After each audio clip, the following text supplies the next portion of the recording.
tous, vous êtes bien sur l'émission Autour du handicap sur Radio Sud Besançon 101.8 et c'est Magali qui vous parle.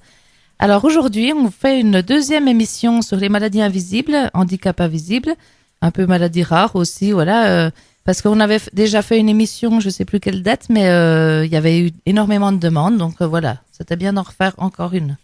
Alors aujourd'hui, on a Marie-Jo qui est avec nous. Bonjour Marie-Jo. Bonjour. Et puis on a Sabrina. Bonjour Sabrina. Voilà, alors c'est deux personnes qui souffrent de maladies invisibles et puis elles vont nous raconter un petit peu voilà, ce qu'il en est, comment le nom de leur maladie et tout. On va commencer par Marie-Jo, par exemple. Pourquoi pas? Voilà. Alors Marie-Jo, tu étais déjà venue à la première émission, mais c'est vrai que ta maladie est tellement rare, c'est bien d'en reparler. Et puis en plus, tu voulais nous parler d'une journée importante. Internationale. Voilà. Journée internationale des maladies rares qui aura lieu le 29 février 2020. Tous les ans, cette journée a lieu le dernier jour du mois de février. D'accord. Cette année, il y a 29 jours. Voilà. Alors, cette journée, c'est pour mettre en valeur les maladies, pour que les gens prennent conscience que ça existe. Oui. Et puis voilà. Donc là, ta maladie, tu vas nous rappeler un petit peu pour ceux qui n'ont pas écouté l'autre émission. Bien sûr. Alors, ma maladie, elle s'appelle le tremblement orthostatique primaire. En abrégé, c'est TOP. Donc, tu as une nanatope. Donc, je suis nanatope. C'est très sympa. Mais c'est pas très drôle à vivre au quotidien. C'est-à-dire que chaque fois que je suis debout, immobile, ou alors, par exemple, dans une file d'attente, en marche lente, j'ai les muscles des cuisses et des mollets qui se mettent en vibration interne très très violente, ce qui provoque une instabilité et je ne peux pas rester debout, donc immobile. Je suis obligée soit de m'appuyer au minimum ou alors le mieux de m'asseoir. Assise ou couchée, je n'ai rien. Voilà. Alors l'autre fois, on avait parlé justement de ces passages à la caisse où les gens comprennent pas forcément quand il y a des caisses spéciales handicap et puis que tu passes. Avec ma carte. T'as ta carte, t'as pas de canne, t'as pas de fauteuil et tout, c'est pas visible. Tout à fait. Et ils comprennent pas pourquoi tu as besoin de ça. Ben, tout simplement parce qu'à la caisse, on reste immobile et puis qu'à ce moment-là, c'est horrible pour toi, quoi.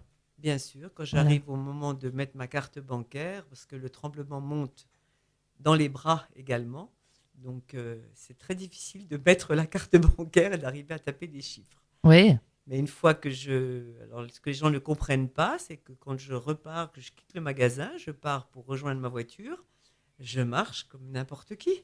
Oui, puis tu peux marcher même longtemps sans avoir mal. Je peux marcher très longtemps, je peux faire 7, 8, 10 kilomètres sans problème, à condition que ce soit un terrain, on va dire, pas trop accidenté et surtout pas encombré. Par exemple, la grande rue à Besançon, où il y a beaucoup de lycéens qui chahutent, où je suis obligée de ralentir, de redémarrer.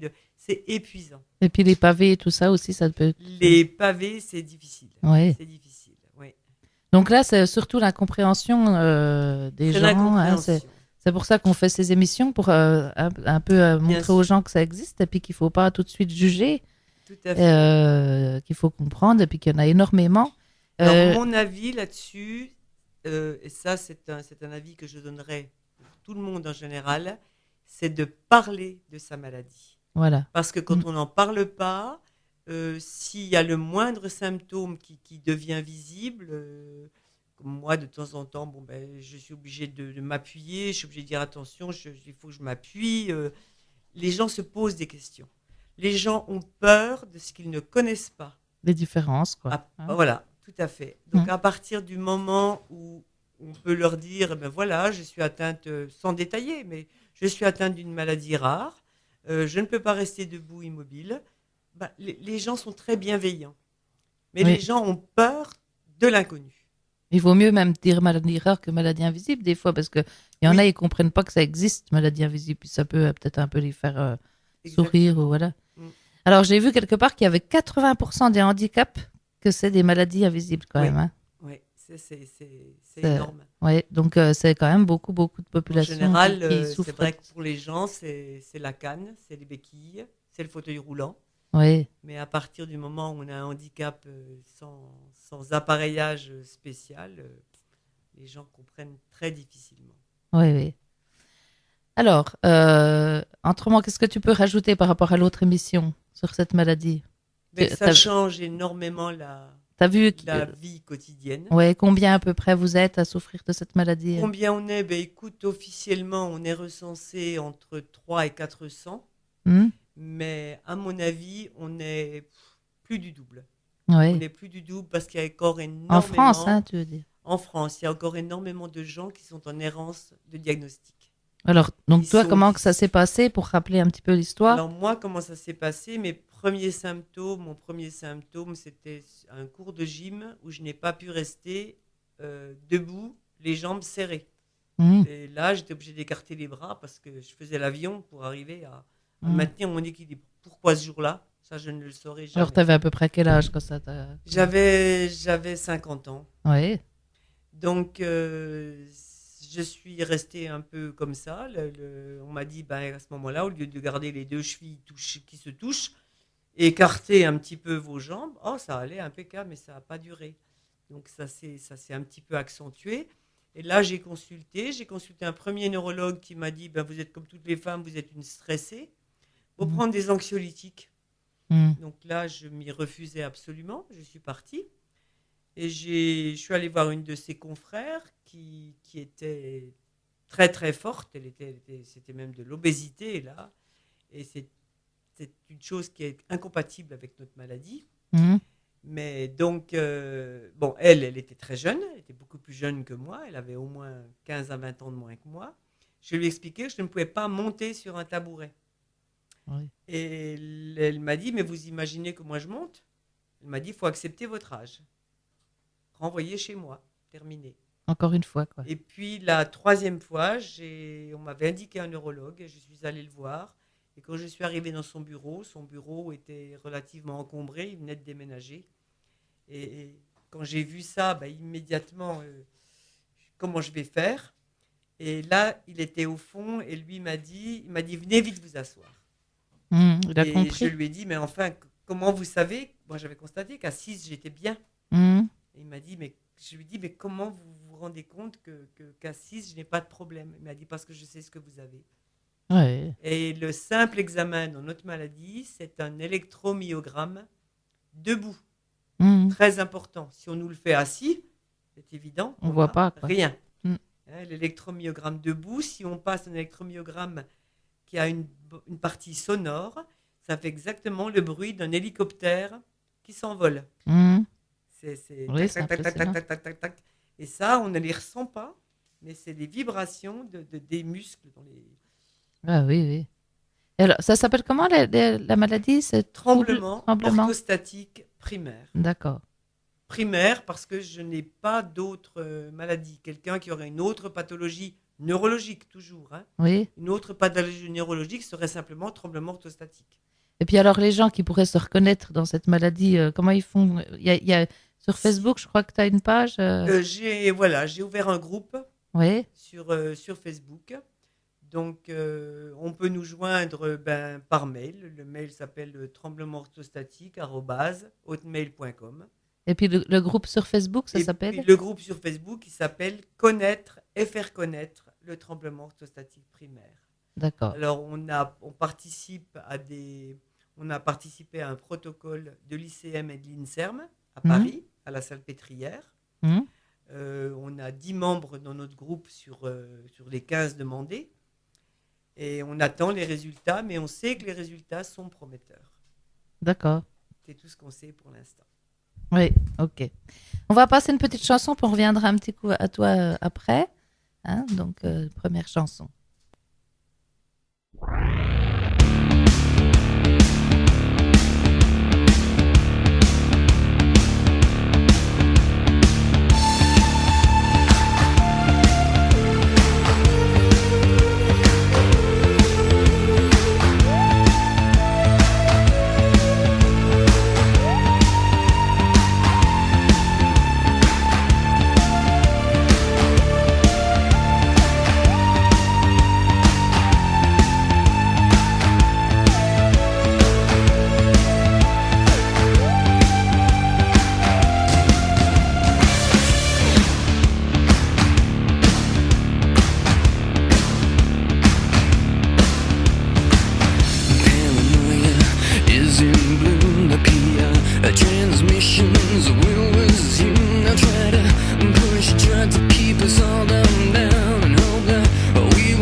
Bonjour à tous, nous revoilà sur l'émission Autour du handicap sur Radio Sud Besançon 101.8 et on retrouve nos invités. Donc on était avec Marie-Jo qui souffre de la maladie qui s'appelle TOP et puis c'est tremblement, redis voir le reste. Orthostatique primaire. Voilà. Donc tu voulais rajouter quoi par rapport à ta maladie? Je voulais rajouter, c'était surtout sur le quotidien, parce que souvent les gens ne se rendent pas compte. Mais pour une femme, simplement être debout devant ta plaque de cuisson Oui. pour faire à manger, debout devant ton évier, quand pour faire ton ménage. Le problème, c'est qu'il faut que tu puisses marcher à ton allure normale. Moi, depuis que j'ai cette maladie, je marche plus vite qu'avant. Pourquoi? Je ne le sais pas. Oui, parce que tu as l'impression que tu sens qu'il Je faut suis faire bien, comme ça. je suis bien, j'ai une allure de marche. Donc, si je suis obligée en faisant le ménage, par exemple, tu passes l'aspirateur, tu peux pas passer l'aspirateur en courant, ou en marchant vite. Tu es en marche lente et là, le top s'en donne à cœur joie. Donc, et ça t'épuise. Ça t'épuise parce que c'est assez paradoxal, parce que tu as ces muscles qui se tétanisent. Donc, tu as les jambes comme du béton. Et le cerveau, pendant ce temps-là, lui, essaie de contrer ce tremblement, en fait. Donc, il y a un petit peu une rivalité entre les deux qui, toi, t'épuise. Donc, quand tu as fini de passer ton aspirateur, t'es lessivé. S'il faut que tu passes la serpillière derrière, tu peux pas. Et puis c'est embêtant aussi Tu peux pas faire la poussière. Est-ce que tu as des aides par rapport à ça, Alors, ménagères les aides, moi, parce que je le peux, j'ai une femme de ménage que je prends en chèque emploi-service, mais par la y a pas d'aide MDPH, financière. non, pas du tout. Et autrement, j'ai pas d'aide.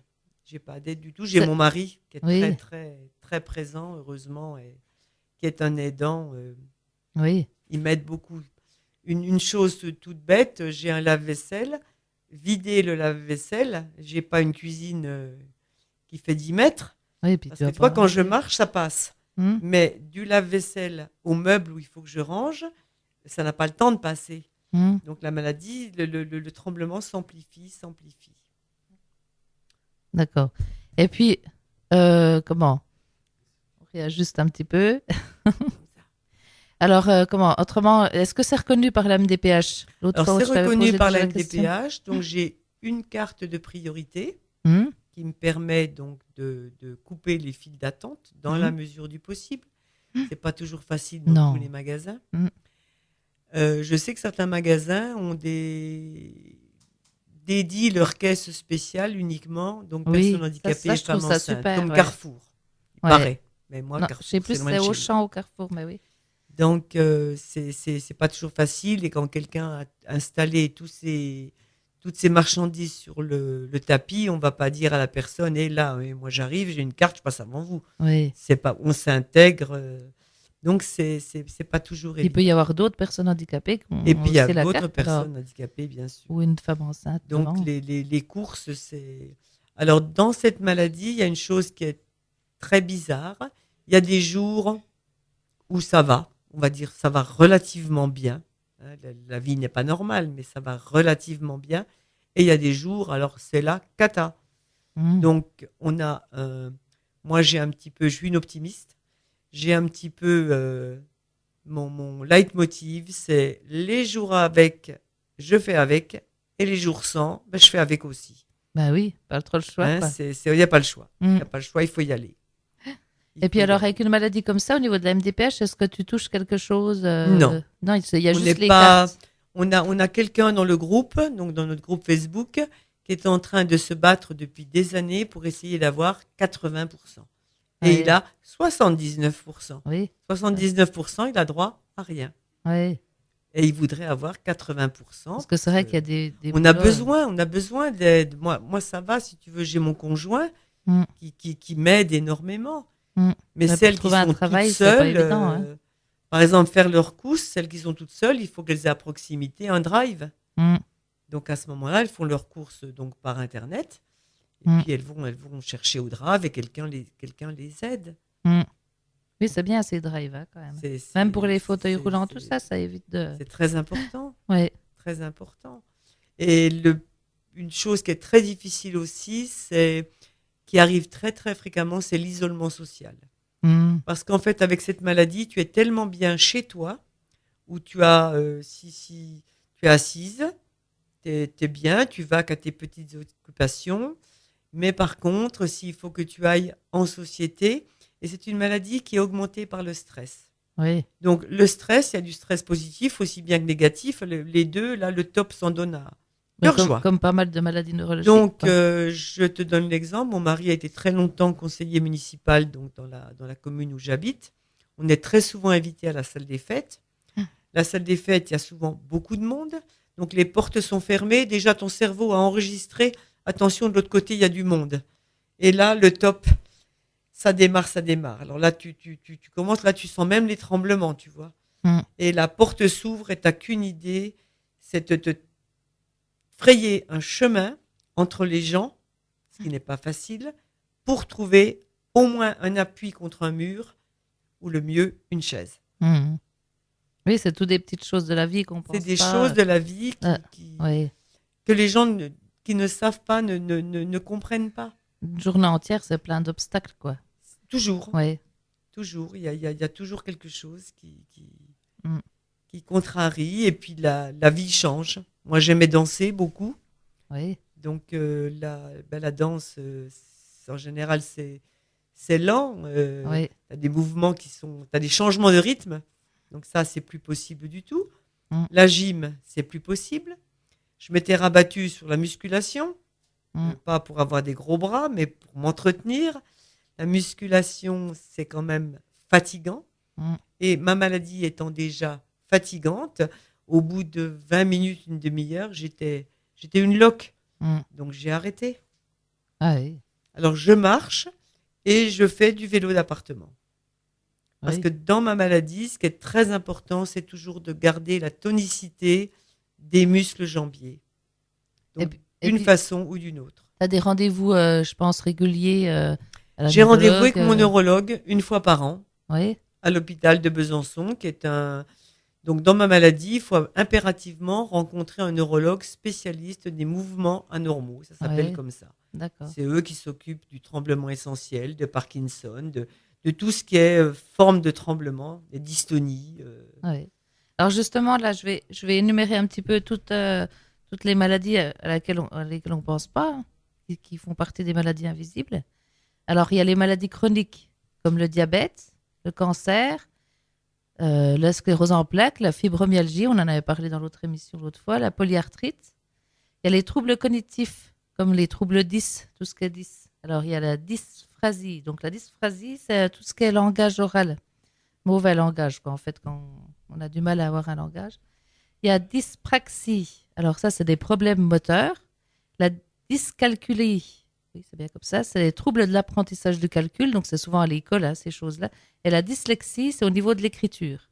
Donc, ça, c'est des maladies invisibles aussi. Il y a tout ce qui est psychique, donc les phobies, les dépressions, la schizophrénie, les choses comme ça.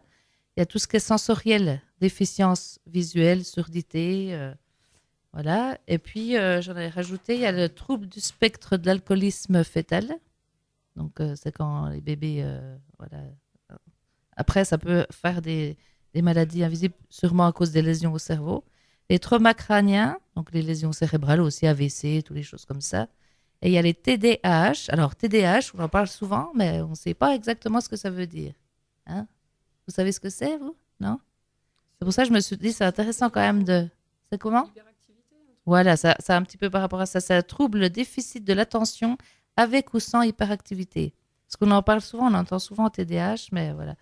Il y a le syndrome Asperger, ou Asperger, je ne sais plus comment on dit, mais c'est de l'autisme. Une forme d'autisme. Voilà, donc il y a le daltonisme, malvoyance, voilà. Hernie discale, rhumatisme, souffle au cœur, hémophilie, épilepsie. Il y a certaines phases du cancer ou du sida. Il y a l'hypersensibilité chimique multiple, donc on appelle ça MCS. Et puis il y a le top, j'avais marqué, voilà. Et puis il y a la maladie de Sabrina qui s'appelle...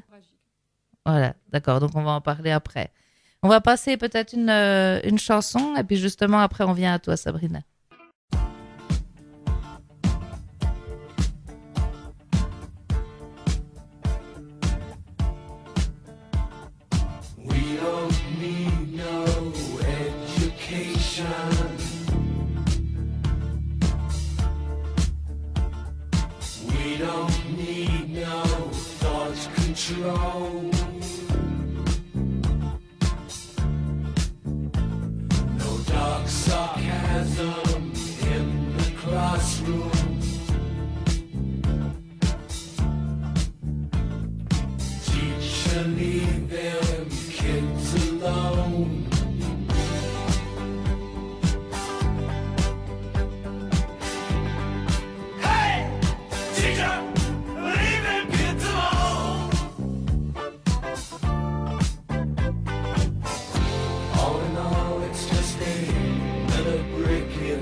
Alors, nous revoilà sur les maladies invisibles de autour du handicap sur Radio Sud Besançon 101.8.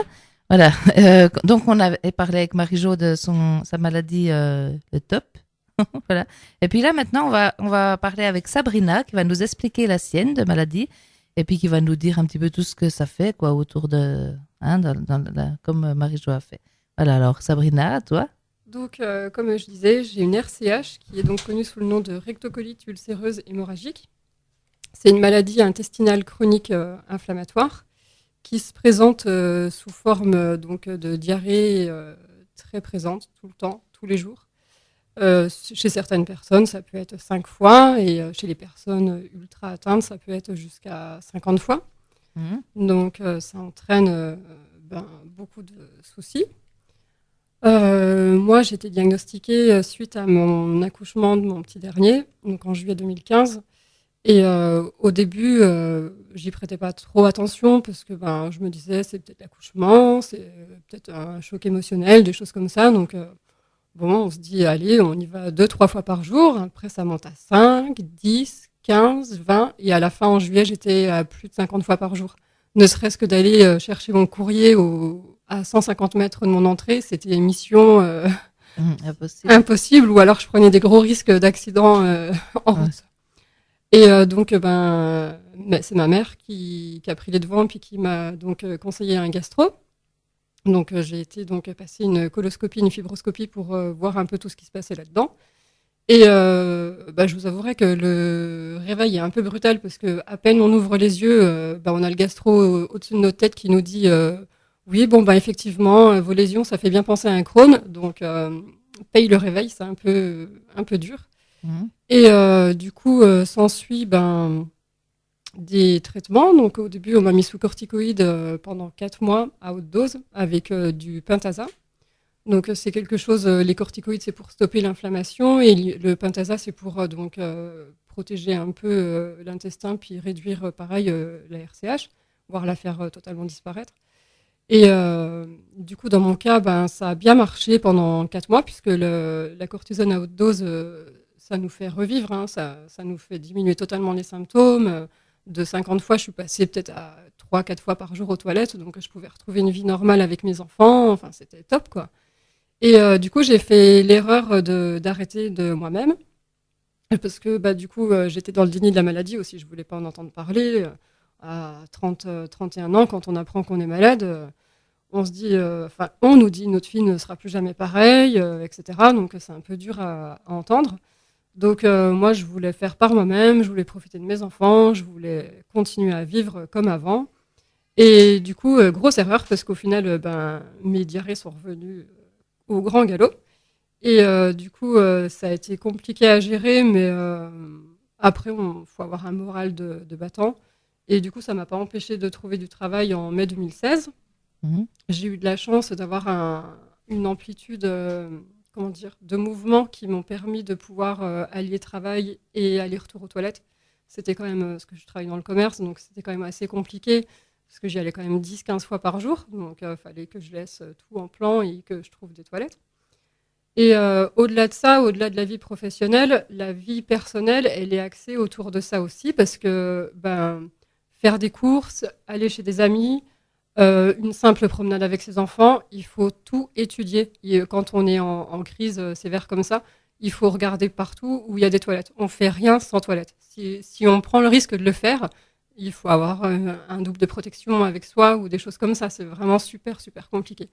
Donc du coup, à la fin, quand c'est revenu au grand galop, j'avais plus du tout de vie sociale, plus du tout de vie familiale, puisque j'étais totalement isolée. En fait, j'étais tout le temps aux toilettes. Ça entraîne des fatigues inimaginables que l'entourage ne comprend pas forcément, parce qu'on passe notre temps à dormir. Donc, du coup, ça a été compliqué. Et ça a duré comme ça jusqu'en novembre 2016, au jour où j'ai fait une appendicite. Donc là, j'ai été pris en charge aux urgences par une gastro qui est venue me voir, qui m'a dit il faut vous prendre en main, ça sera mieux pour vous, etc. Donc sur le coup, on dit oui, parce qu'on n'a pas trop le choix, on est pris en grippe là-bas. Et du coup, après mon appendicite, j'ai pas trop donné suite. J'ai refait la politique de l'autruche. J'ai voulu continuer par moi-même jusqu'à ce que je ne tienne plus, en fait. J'étais vraiment devenue un zombie. C'était plus possible. J'avais perdu beaucoup de poids. Et du coup, il y a une gastro-entérologue qui a compris qu'il fallait me mettre au pied du mur, en fait, pour les examens, etc., tout ça. Donc, j'ai eu un rendez-vous un lundi, et le lendemain, elle m'a dit vous revenez, puis on vous fait une rectosigmoïdoscopie. C'est pour donc juste comme une coloscopie, mais juste à l'entrée, en fait, pour voir l'étendue de l'inflammation du rectum. Et il n'y a pas besoin de remonter sur beaucoup de centimètres. 5 centimètres, ça suffit à voir l'étendue. Et donc, dans mon cas, c'était vraiment ulcéré, c'était beaucoup abîmé. Donc, on a mis en place au début, pareil, un traitement à base de corticoïdes tout simple avec Pentasa. Mais j'avais beaucoup de mal dans la rigueur de mon traitement. J'acceptais toujours pas la maladie, donc c'était vraiment compliqué d'entendre parler de traitement.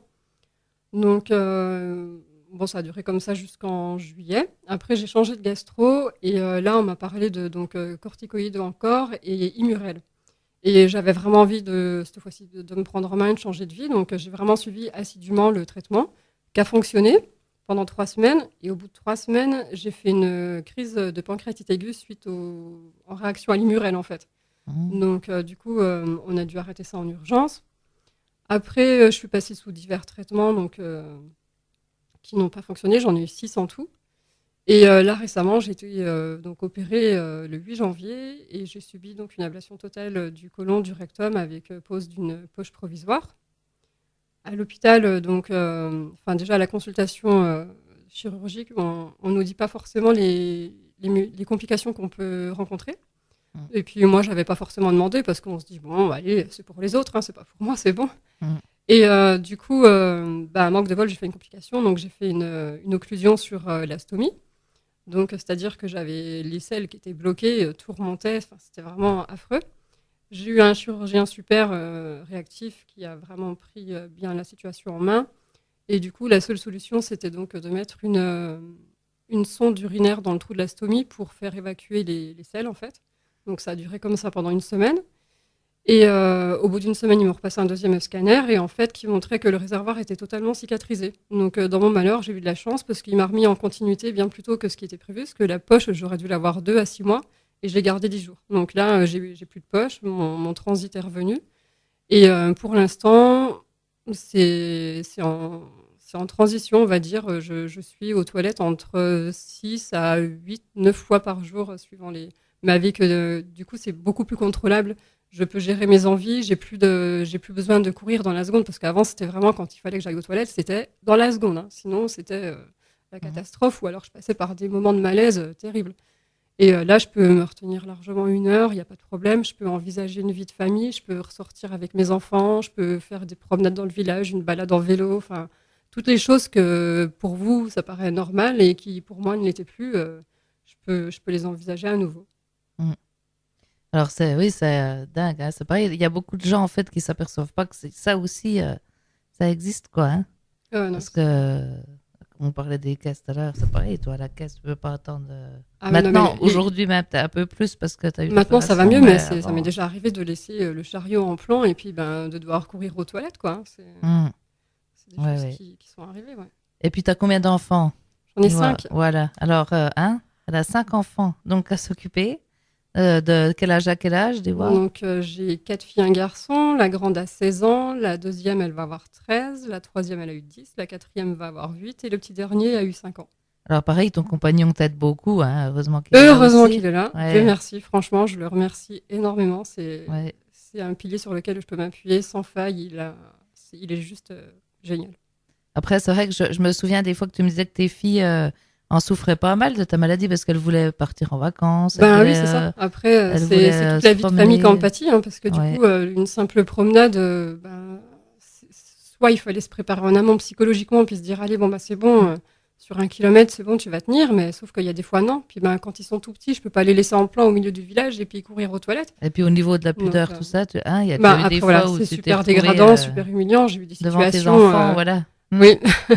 J'ai eu des situations super humiliantes, il faut le dire, où c'est que des fois, on est en voiture, on a une envie irrépressible, il n'y a pas de toilette, il n'y a pas forcément non plus d'air ombragé ou abrité ou sur lesquels on peut se cacher. Donc, on fait comme on peut. Portière, et puis là, voilà. les enfants voient. Donc, c'est pas... super humiliant. Ouais. Et puis, au niveau de l'intimité aussi, ça doit jouer aussi. Donc, le compagnon, heureusement que ça fait quand même longtemps que tu es avec et puis qu'il est patient. Ça va faire 19 ans, donc ça va. Mais c'est vrai qu'après, non, au niveau de l'intimité, ça en prend un coup parce que, physiologiquement, dans notre corps, même si on a été aux toilettes juste avant ou quoi, on est stressé, en fait. On a l'impression qu'on a tout le temps envie. C'est terrible. Et du coup, la première peur, c'est de se dire, mince, comment ça se passe si ça arrive en plein milieu. Voilà, quoi. Ça a beau faire 19 ans, c'est pas... Oui, quand même. Mais, et puis, au niveau de l'entourage, tout ça, c'est vrai que les gens, tes parents, par exemple, comprennent bien, mais les copines, les parents, copains... ça va. Après, vraiment, les amis proches, ça va. Mais quand même, ils se rendent pas compte de tout ce que ça peut impliquer. Et quand je leur dis je suis fatiguée, c'est vraiment une fatigue extrême. Enfin, je saurais pas comment vous expliquer ça. C'est comme si vous aviez, je sais pas moi, une quantité de billes inépuisable devant vous. Mais que pour moi, par exemple, j'en ai 50 à utiliser par jour et le fait de me lever, ça va m'en prendre 5. Le fait de prendre ma douche, ça va m'en prendre encore 5. Le fait de manger, ça va encore m'en prendre, etc. Puis à la fin de la journée, du coup, j'en ai plus. Puis des fois, j'arrive avant la fin de la journée, c'est déjà épuisé. Enfin, c'est vraiment... Donc c'est super compliqué. Mais après, voilà, avec un bon entourage et puis faut toujours positiver quand même malgré tout. Et je pense que le moral, ça fait beaucoup, beaucoup aussi. Et puis au niveau du poids, des fois tu prenais avec la cortisone, des fois tu perdais avec... Avec la cortisone, c'est vrai que du coup, quand c'est à haute dose, on prend beaucoup de poids rapidement. On gonfle en fait, on fait juste de la rétention d'eau. Mais par contre, après, c'est vrai que la perte de poids, c'est impressionnant. C'est de 65 kilos mon poids de forme. Là, du coup, je suis descendue à 50 kilos. Et puis le moins que tu as fait le moins, avec l'opération, là, ça a été 46. Ouais. Ça a été... Et puis, avec les enfants, tout ça, donc, t'as beau leur expliquer tout ça, c'est quand même difficile. C'est ça? Les 4 grandes, j'ai dû leur expliquer. Bon, la petite dernière, elle a 8 ans. Quand ça m'est arrivé, elle avait 2 ans et demi. Elle a grandi avec ça, donc ça va. Le petit dernier, lui, il m'a connu que malade, donc pour lui, c'est normal. C'est normal. Oui, il est pas. Il sait quoi, il est habitué, mais c'est vrai que les grandes, du coup, il y a eu un avant et un après, du coup, parce que c'est vrai que j'étais super active, on sortait tout le temps, on allait toujours à droite, à gauche, enfin voilà, une vie de famille normale, quoi. Ouais. Et du coup, de passer à plus rien, ça a été compliqué. Ouais.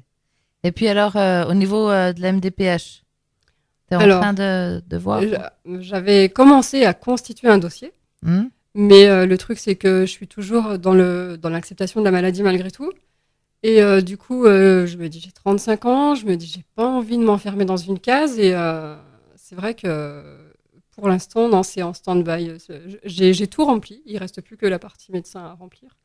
Mais je retarde tout le temps sans cesse. Après, c'est vrai que ça me servirait parce que pour le moment, je suis en arrêt maladie par rapport à mon opération qui a été récente.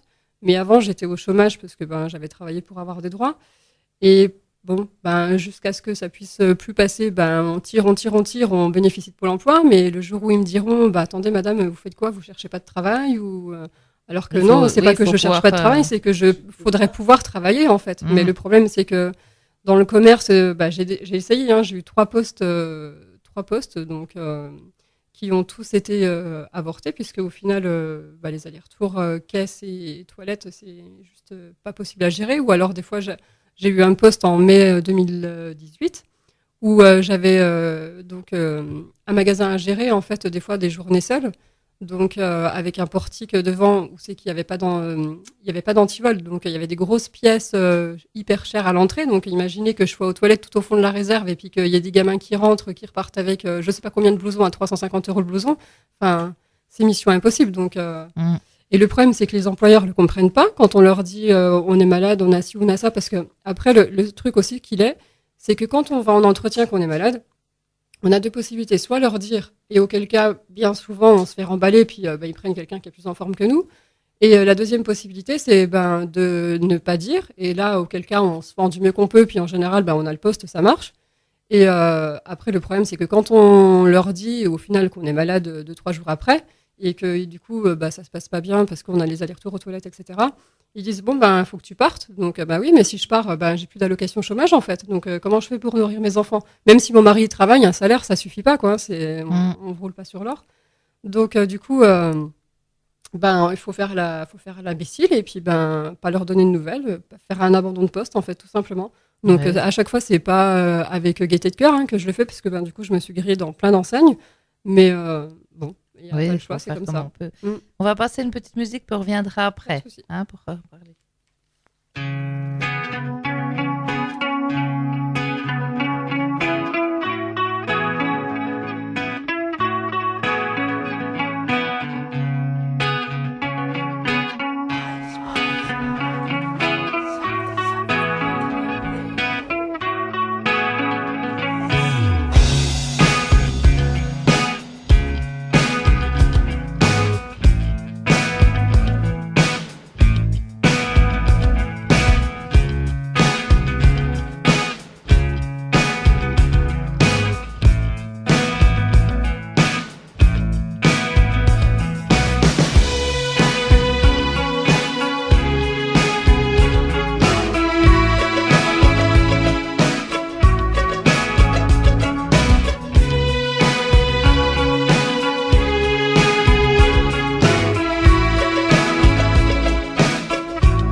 softer than a shadow and curving thighs.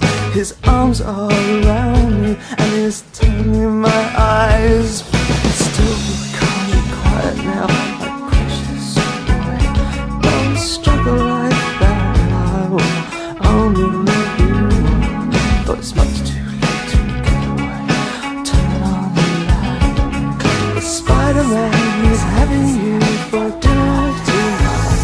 And I feel like I'm being eaten by 1,000 million shivering furry holes. I know that in the morning I'll wake up in the shivering cold.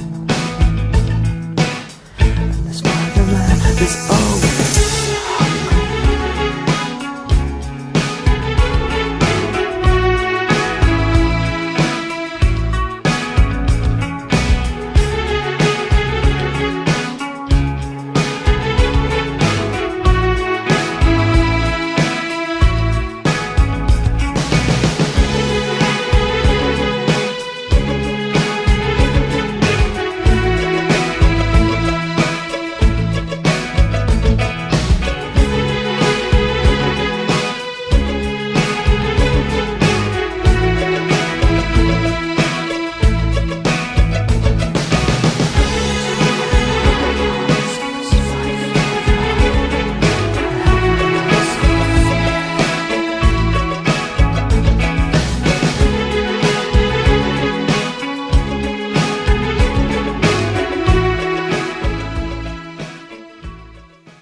Nous revoilà sur Radio Sud Besançon 101.8 avec l'émission Autour du handicap et on est avec nos invités Marie-Jo et Sabrina et c'est Magali qui vous parle.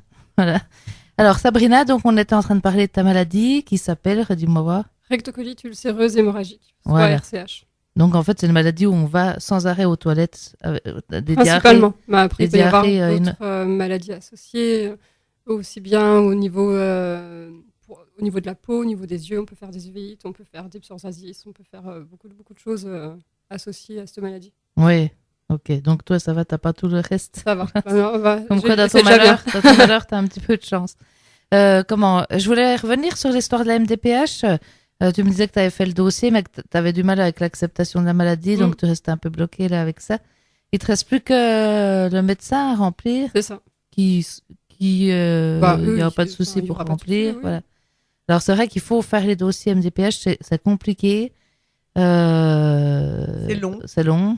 Il y a des associations qui peuvent aider. Hein. L'autre fois, j'ai reçu une association qui s'appelle la FNAT, FNATH, et puis qui aide, comme ça, c'est pour les accidentés de la vie, donc ça fait aussi partie de ça, et qui vous aide en fait à remplir ces papiers qui sont bien fastidieux. Voilà. Et donc il faut te remplir le papier MDPH. Puis après, est-ce que tu sais comment que ça va se passer après? Pas du tout. Non? Tu sais pas qu'est-ce que tu vas avoir financièrement quelque chose? Non, je sais pas. Je pense que quand même tu auras une carte. Déjà par la MDPH, elle aura droit à la reconnaissance de travailleurs handicapés. Oui. C'est certain. Ce qui va lui ouvrir la possibilité de demander un rendez-vous avec le médecin conseil de la sécurité sociale. C'est lui qui va juger de son aptitude à travailler et qui va la mettre éventuellement en invalidité 1 ou en invalidité 2, ou qui va estimer si elle est considérée comme handicapée. Et s'il lui donne un taux suffisant, il faut savoir qu'on est indemnisé qu'à partir de 80% de handicap.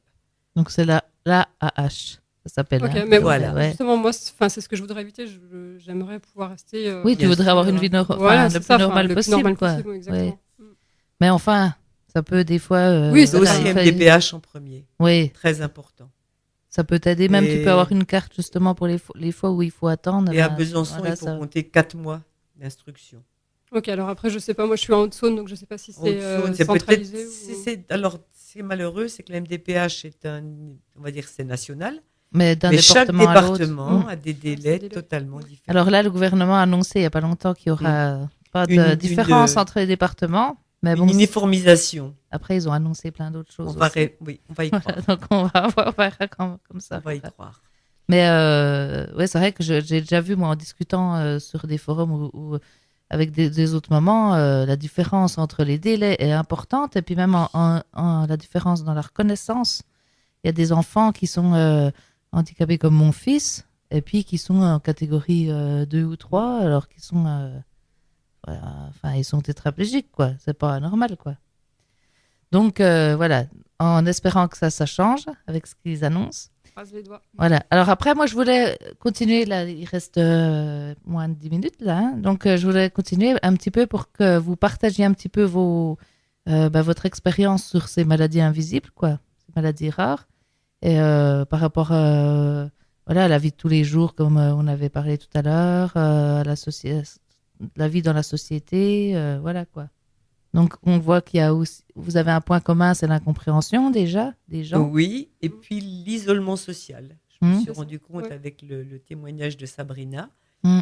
Moi, c'est vraiment quelque chose que j'ai vraiment ressenti. Et je pense qu'elle, pareil, pour d'autres raisons, mais quelle que soit la maladie invisible, on a toujours ce problème de risque. Il faut se faire Alors, violence. Qu'est-ce qu'on pour, pourrait faire pour changer ça? Pour changer l'isolement social Là, de vos l'isolement malades. social, je pense qu'il n'y a que nous, malades, Mm. qui pouvons le faire. C'est-à-dire qu'il faut arriver à se foutre Communiquer. à se coller un grand coup de pied dans les fesses en se disant il faut y aller. Mhm. D'un moyen ou d'une autre, il faut y aller. Alors après, c'est un peu lié au regard des autres, tout ça, parce que si c'était plus facile, s'il n'y avait pas d'incompréhension, tout ça, il y aurait peut-être un peu moins d'isolement Et une social aussi. question de confort. Oui. Je Oui. pense que Sabrina doit Oui. le ressentir aussi. C'est tellement confortable. Sabrina, elle est chez elle, elle a besoin d'aller aux toilettes, elle n'a aucun problème. Mm. À partir du moment où elle sort, il faut qu'elle réfléchisse. Il faut Mm. qu'elle réfléchisse en se disant si je vais là, est-ce qu'il y a des toilettes? Est-ce que j'ai une possibilité? Mais c'est vrai que là, avant que Hein? tu arrives, je t'ai dit, t'inquiète pas, il y a des toilettes. Moi, pour ma possibilité, c'est est-ce que je vais me trouver un endroit où je vais pouvoir au moins m'appuyer et au mieux m'asseoir? Mm. C'est toujours ce petit stress que le cerveau met en route ça et ça pose des problèmes. Donc, moi, je pense que pour moi en tout cas, c'est la chose la plus importante et la plus gênante.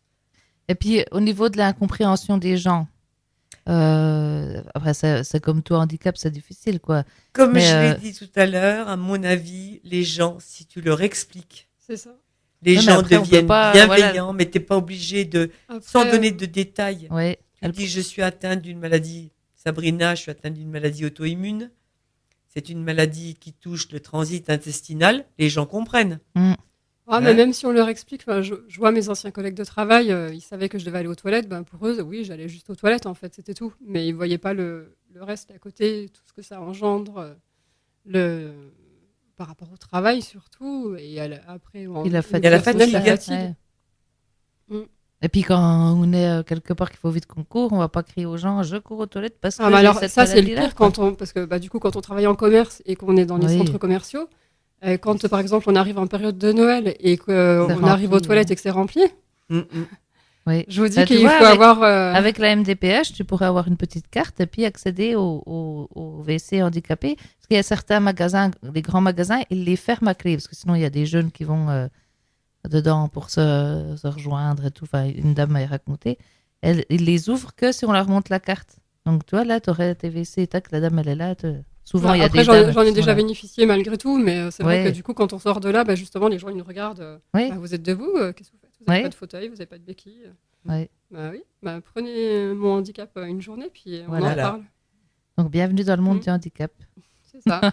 Moi, c'est ce que j'ai fait une fois avec un monsieur qui ne comprenait pas, qui m'a vu à la caisse appuyé contre le tapis parce que je suis obligé de m'appuyer, qui a vu que j'avais des difficultés au moment de payer. Et quand je suis partie, moi j'ai mon caddie. Donc le caddie me sert un peu pour redémarrer de déambulateur.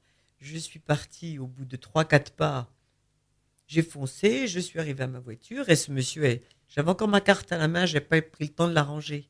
Et ce monsieur est venu vers moi et il vient vers moi et il me dit, il est quelques personnes derrière moi. Hein. J'avais demandé pour passer, je m'étais intercalé entre deux caddies. Et ce monsieur vient et me dit, chapeau le coup de la carte. Hein. Oui. Là, je le regarde, je lui dis, mais Vous me dites, ma carte, je l'ai. Il me dit, oui, mais des handicapés comme vous, j'en ai rarement vu. Pourtant, il y en a 80%. Mais je lui dis, écoutez, Ouais. monsieur, moi, je vous propose une chose. Ouais. Voilà ma carte. Je l'ai retournée. Je lui dis, vous voyez, c'est bien moi dessus. Hein. Donc, ma carte, je vous en fais cadeau. Mais je vous fais cadeau de mon handicap avec. Et je vous souhaite bonne chance. Et là, le monsieur ne savait plus où se mettre.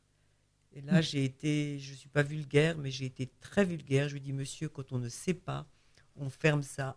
Oui. Vous avez compris la suite. C'est bientôt la fin.